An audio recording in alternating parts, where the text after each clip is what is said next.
I'm here again at the Share Shack and I found some more. Except these ones look like they're in really good shape, like they've never been used before. Yay! I did some shopping today. I went to Home Depot.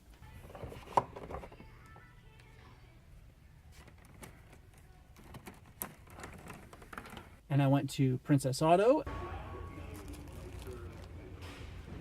And I found some really great parts that I need for building the minigun. I'm about to go home now and start setting it up. For Princess Auto, I got this beautiful ball bearing set, and it was only $3. At Home Depot, we've got these plastic caps, a threaded rod, some very thin PVC pipe. Sorry, I misspoke. This is not PVC, it is Sharkbite PEX. And just around the house, I had a cardboard tin, motor. I'm going to see if I can find some gears or something to hook up to that. And I've got my power. And so I'm going to see what I can make of all of this. The first thing I need to do is prepare these caps. Now, one of them I'm going to leave the full size, maybe, but the rest are going to be cut fairly short. And for all of them, I do have to drill the holes in them, of course, for the PVC to go through. I want to do a little bit different from the standard. Some guns that I've seen have 6, a couple have 4. I'm going to do 5. I made this on the computer, so the angles are perfect. And I'm going to try to mark the distance from the center that I have to drill my holes.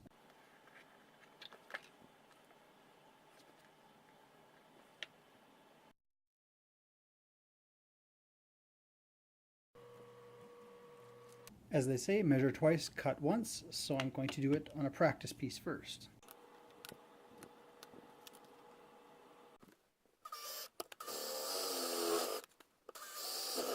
That did not turn out very accurate at all.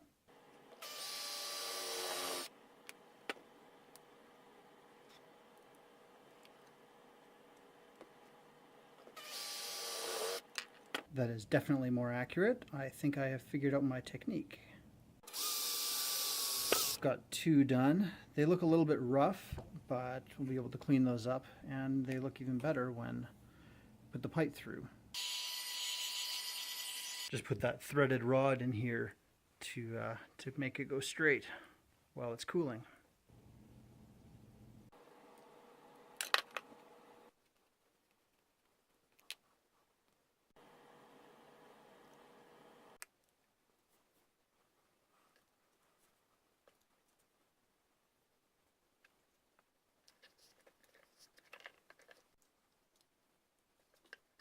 So here's the idea of how the barrel is going to look. I was just making sure that it all looked good.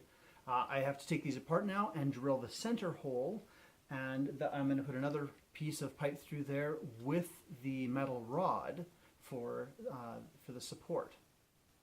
The center pipe, which will be the axle, is going to run the entire length of the gun. That brings it to about 20 inches.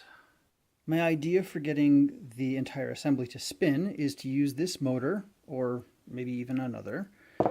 And these are some feet from a computer case.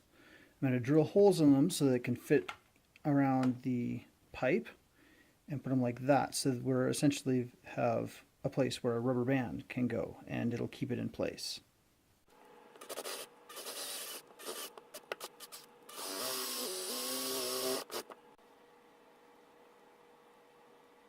Since I have such a big gap here, I think I'll add a layer of something for grip, just to make sure that the rubber band doesn't slip.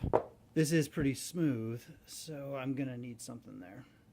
I took one of these rubber pieces from this piece that's from a printer, drilled the hole a little bit bigger. That'll be a good place for the rubber band.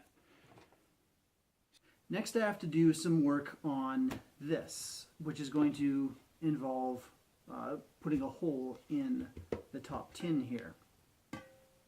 I do have some tin snips, but that's going to be messy, I can tell you that. And then in the back, which is where it's going to be removable, I'm just going to put the one hole for the pipe to come through.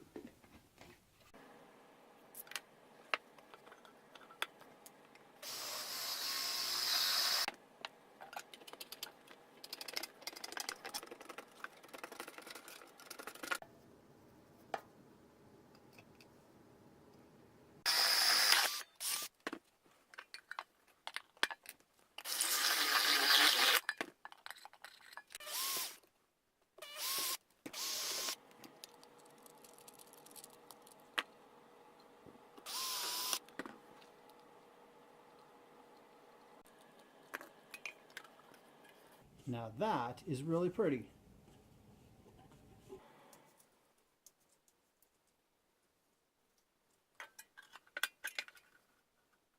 This is very awkward how I have this set up. I've got to hold everything. But just to show that this motor, it's a different one, by the way, than the first one I showed. I got it attached to a 9-volt battery here, and oh yeah, that'll work. Since I have my angles set right here, I will use some screws to secure this onto here.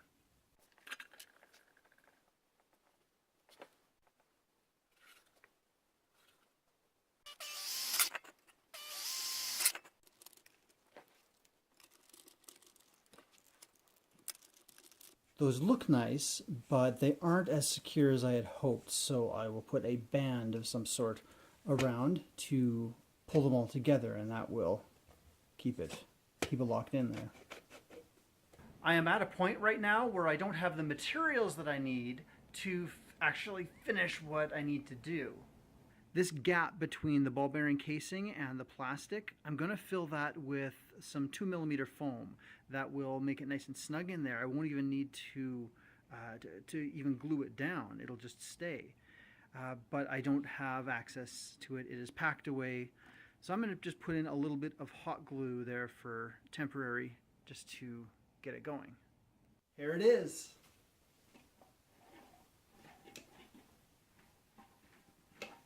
The ball bearings work wonderfully, and the just the hot glue, which I have there just for temporary measures, just to see if it works, it holds it really well. I mean, that's just being held with the glue. So I am really confident about this whole thing staying together. I'm really excited about this. I can't believe how well everything came together. And it wasn't that difficult, it just took a long time to do.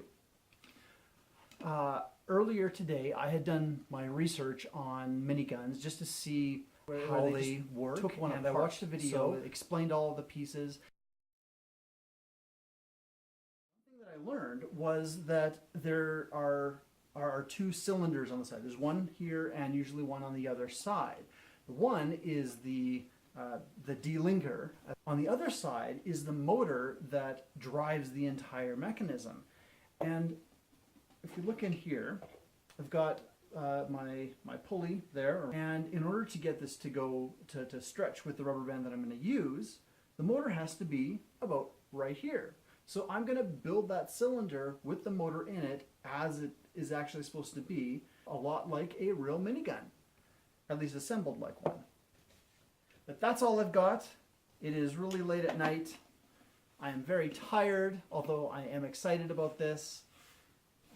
We'll see what happens next week. I'm going to continue with this to continue building it because I don't have a lot of crafting space and not many other materials, not much else that I can do. So you can look forward to that next week. In the meantime, thank you very much for watching. I really hope you enjoyed this as much as I did. Please like and subscribe, etc. I'll see you guys later.